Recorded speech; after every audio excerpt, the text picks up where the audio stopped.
साथ संगत जी, जिंदगी में हम कभी ऐसे मोड़ पर पहुंच जाते हैं जहां हमें सब कुछ अंधेरे में घिरा हुआ महसूस होता है।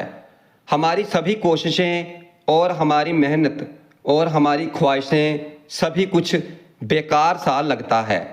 पर क्या ये सही स्थिति एक इत्तेफाक होती है या फिर हमारे धैर्य और परमात्मा पर विश्वास की असली परख?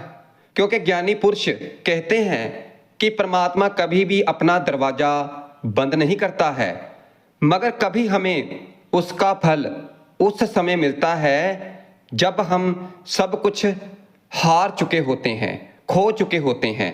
क्या कभी आपने इस बात पर गौर किया है, विचार किया है कि किसी की वफादारी और उसकी छोटी छोटी दातें कैसे उसे बड़े इंसाफ तक पहुंचा देती हैं? इसलिए हम जो आज आपको कहानी सुनाने जा रहे हैं, तो वो कहानी आपको इस असरदार सच्चाई की तरफ लेकर जाएगी। क्या होता है कि जब हमारा विश्वास मजबूत रहता है और फिर हम जिंदगी में एक ऐसे मोड़ पर पहुंचते हैं जहां पर जाकर सारी की सारी दुनिया ही बदल जाती है। इस कहानी में ऐसी ही सच्चाई दर्शाई गई है जिसको बहुत ही घट लोग समझ पाते हैं।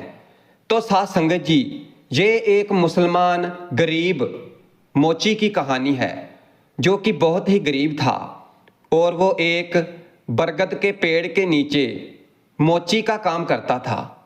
उसका काम था कि वो फटे पुराने बैग सीता था और जो फटे पुराने जूते होते थे तो वो उनकी मुरम्मत करता था। और फिर सारा दिन काम करने के बाद शाम तक उसे फिर कहीं जाकर थोड़ी बहुत कमाई होती थी, जिससे वो मोची अपना और अपने परिवार का पालन पोषण करता था। मोची गरीब तो बहुत था, मगर उसका दिल बहुत बड़ा था। वो दिल का बहुत अच्छा था और दिल का बड़ा ही अमीर था। वो क्या करता था कि जब वो सुबह सुबह काम पर जाता तो साथ में एक रोटी लेकर आता था और दोपहर के टाइम जब वो रोटी खाने के लिए बैठता तो रोटी खाकर परमात्मा का धन्यवाद करता था, शुक्रिया अदा करता था, क्योंकि वो मोची परमात्मा को बहुत मानता था। उसका परमात्मा पर पूरा विश्वास था। तभी तो थोड़े में ही वो मोची खुश था।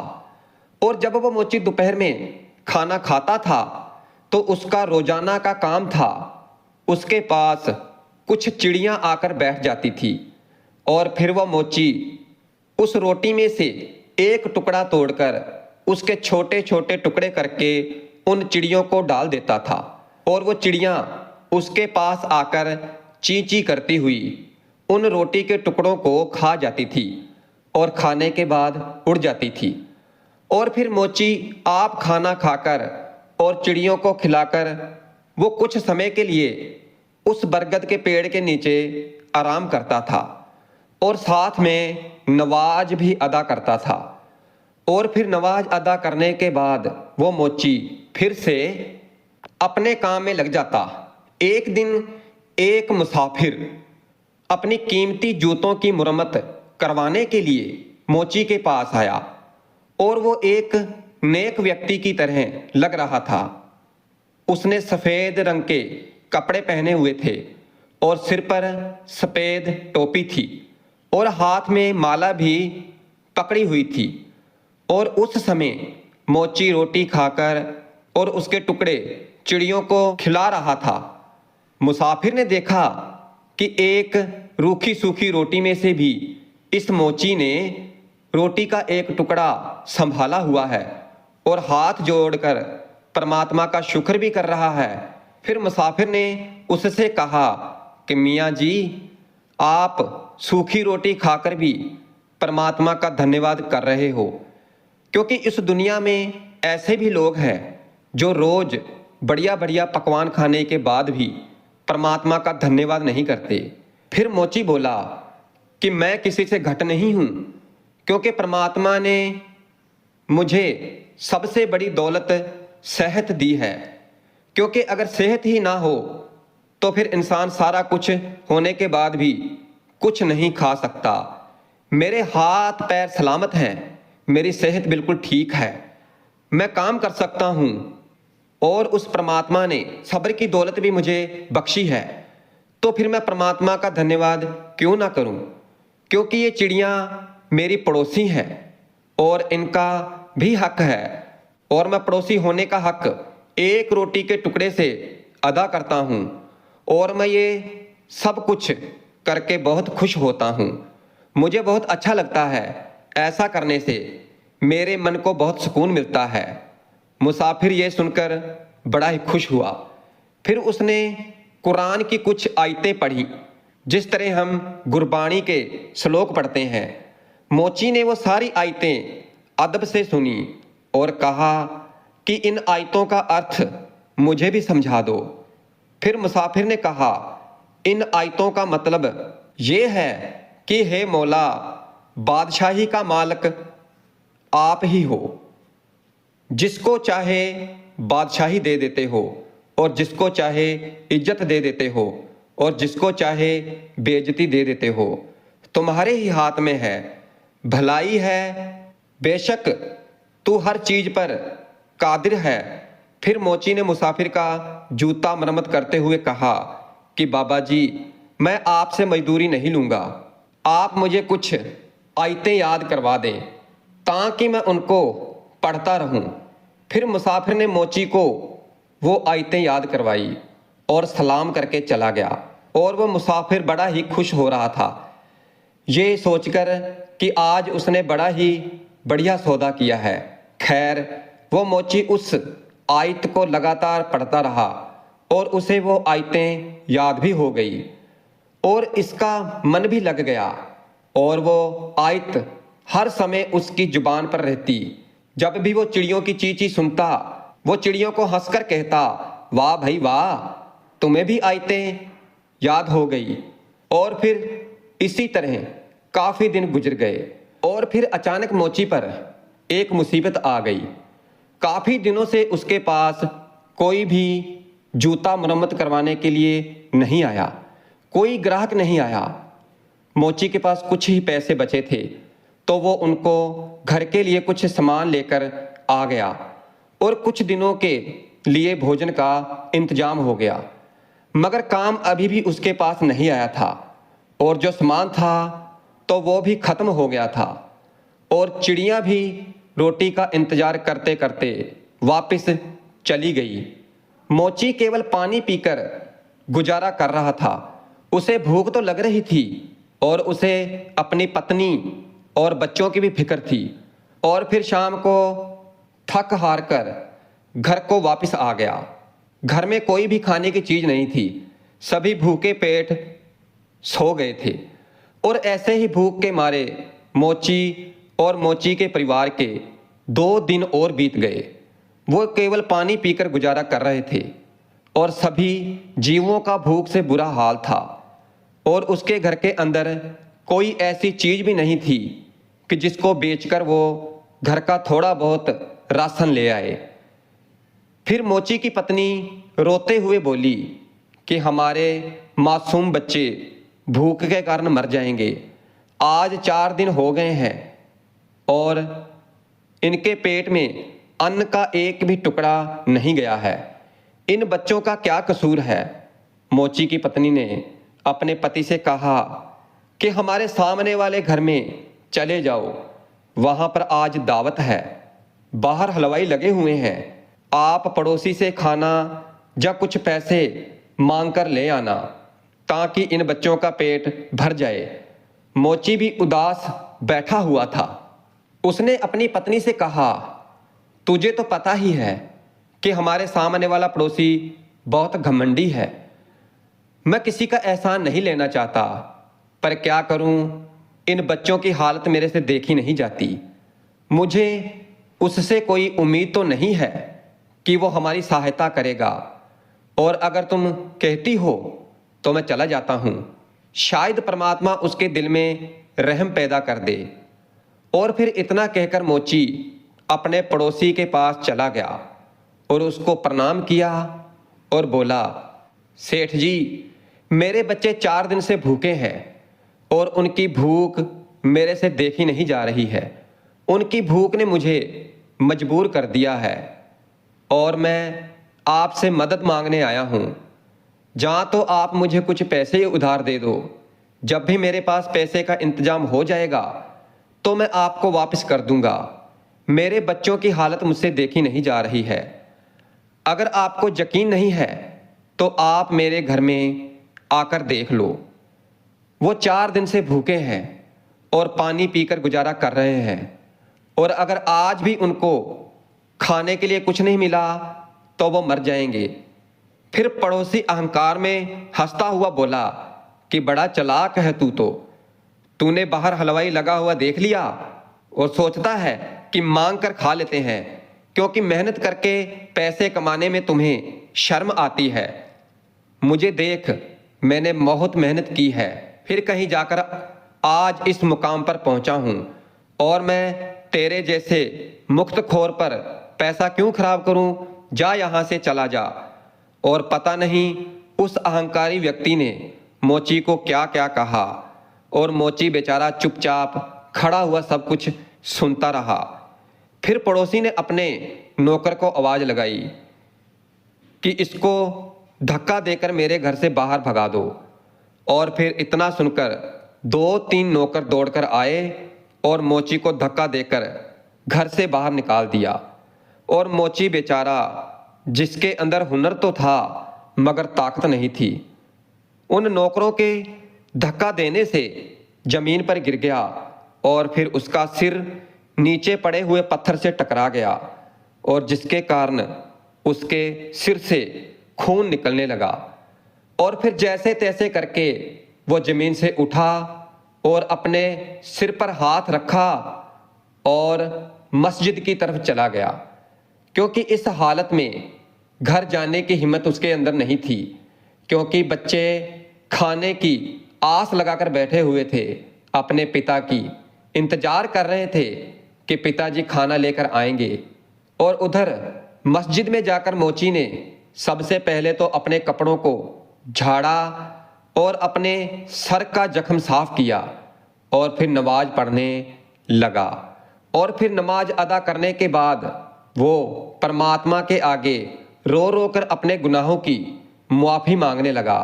रोते हुए वो कहने लगा कि हे अल्लाह, बादशाही के मालिक आप हो, आप जिसको चाहे इज्जत बख्शते हो, आप हर चीज पे कादिर हो। मोची खुदा के सामने बैठकर रो रहा था और वहीं बस बार बार बोल रहा था।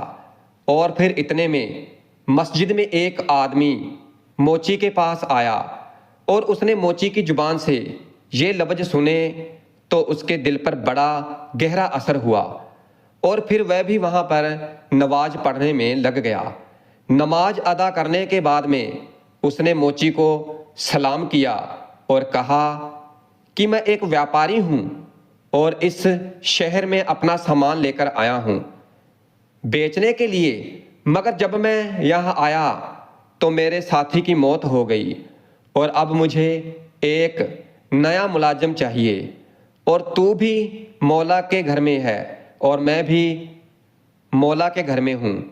साथ काम करेगा तो मैं तुझे तेरा पूरा हक दूंगा, तुझे तेरा पूरा हक मिलेगा, पर तू मेरे साथ एक वादा कर कि तू ईमानदारी के साथ काम करेगा।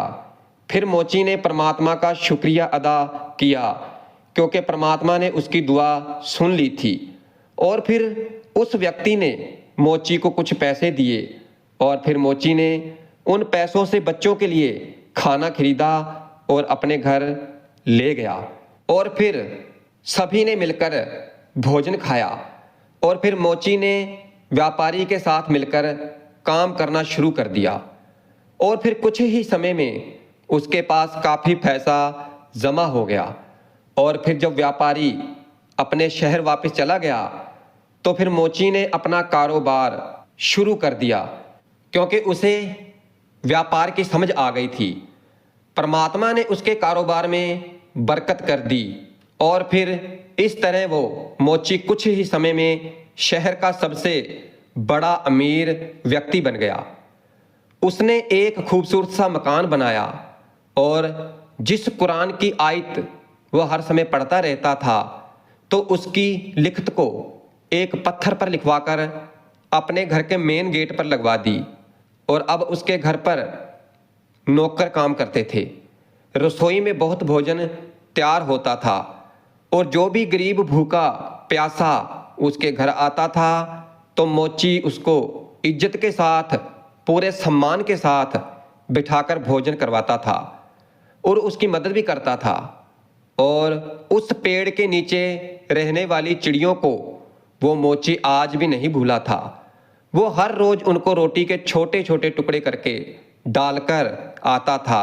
और फिर एक बार सर्दी का मौसम था, ठंड के कारण बाहर कांपता हुआ एक बुजुर्ग उसके दरवाजे पर पहुंच गया और फिर मोची का नौकर उसको अंदर ले आया, उसको नए कपड़े दिए और रसोई में जाकर गरम गरम खाना खिलाया। उस आदमी की हालत देखकर उस नौकर की आंखों से भी आंसू आ गए। इत्तेफाक से मोची भी जाग रहा था। उसने नौकर को रोते हुए देखकर पूछा कि क्या बात है, तू रो क्यों रहा है? नौकर ने कहा कि हजूर, जो कुरान की आयत आपके दरवाजे पर लिखी है तो उसका मतलब आज मुझे समझ में आया है। ये बुजुर्ग अभी अभी कांपता हुआ यहाँ पर आया है तो ये कई साल पहले बहुत ही अमीर व्यक्ति था। उसके पास बहुत दौलत थी मगर वो हमेशा ही गरीब लोगों को बेवकूफ़ समझता था और कभी भी किसी को खैरात नहीं देता था। आज उस परमात्मा ने इसको इस हालत में बनाकर भेजा है। फिर मोची ये सुनकर कहता है कि असल में परमात्मा हर चीज़ में कादिर है। ये इज्जत और ये बेइज्जती उसके ही हाथ में है। और फिर जब मोची दूसरे कमरे में गया तो उसने देखा कि ये तो उसका वही पुराना अहंकारी पड़ोसी बैठा हुआ है जिसने कई साल पहले उसको धक्के मारकर घर से निकाल दिया था। मोची ने उसको सलाम किया और कहा कि सेठ जी, मैं आपका वही गरीब मोची हूँ और कई साल पहले आपका पड़ोसी था। एक बार कई दिनों की भूख ने मुझे मजबूर कर दिया था। उस मजबूरी के कारण मैं आपके द्वारे पर सहायता मांगने के लिए आया था। उस वक्त आपने मुझे धक्का देकर घर से बाहर निकाल दिया था और उस दिन जो मेरे सर पर चोट लगी थी तो उसका निशान आज भी है। पड़ोसी ने मोची को पहचान लिया और रोने लगा और रोते हुए बोला कि परमात्मा ने मुझे सजा दी है, मेरे बुरे कर्मों की सजा मुझे दी है। मेरा सारे का सारा कारोबार तबाह हो गया, मेरी पत्नी का देहांत हो गया, मेरे बच्चे भी आवारा हो गए और मैं खुद भी बीमार हो गया और मेरा घर भी बिक गया। अब मेरे पास ना ही सर पर छत है और ना ही कोई सहारा है। मुझे आज समझ में आया है कि जो भी धन दौलत का गरूर करता है तो उसका अंजाम हमेशा ही बुरा होता है। वो परमात्मा जिसको चाहे इज्जत बख्शता है और जिसको चाहे इज्जत देता है। मोची ने कहा कि हर एक चीज उस परमात्मा के हाथ में है और परमात्मा की इजाजत के बिना किसी पर भी भरोसा नहीं करना चाहिए, क्योंकि पैसा क्या है, ये तो आने जाने वाली चीज है। इसका अहंकार करना अच्छा नहीं है और अब तुम्हें बहुत सजा मिल चुकी है। सच्चे मन के साथ परमात्मा से माफी मांग लो, वो बड़ा बख्शनहार है, रहम दिल है, वो जरूर तुझे बख्श देगा। और मैं तुझे कुछ पैसे दे रहा हूँ, इससे तू दोबारा कोई काम शुरू कर देना, परमात्मा तेरी सहायता जरूर करेगा, क्योंकि बेशक परमात्मा हर चीज पर कादिर है। साथ संगत जी, इस कहानी से हमें यह सबक मिलता है कि असल दौलत सिर्फ पैसा ही नहीं है, हमारे सच्चे संस्कार, रहम दिल और विश्वास है। और मोची को जो अपनी सादगी और विश्वास से जो तसल्ली मिली तो वो किसी आसान मेहनत से नहीं मिलती। जब हम सब्र के साथ किसी की मदद करते हैं तो परमात्मा उसका फल जरूर देता है। क्योंकि दौलत, इज्जत और बेइज्जती सिर्फ उस परमात्मा के हाथ में है जिसके ऊपर कभी भी अहंकार नहीं करना चाहिए। इसलिए ये कहानी हमें समझाती है कि जो व्यक्ति अहंकार में जीवन व्यतीत करते हैं तो वो आखिर में हमेशा शर्मिंदगी का सामना करते हैं, और दूसरी तरफ जो व्यक्ति निम्रता से अपना जीवन व्यतीत करते हैं तो उनको परमात्मा अमीरी और इज्जत से निवाजता है।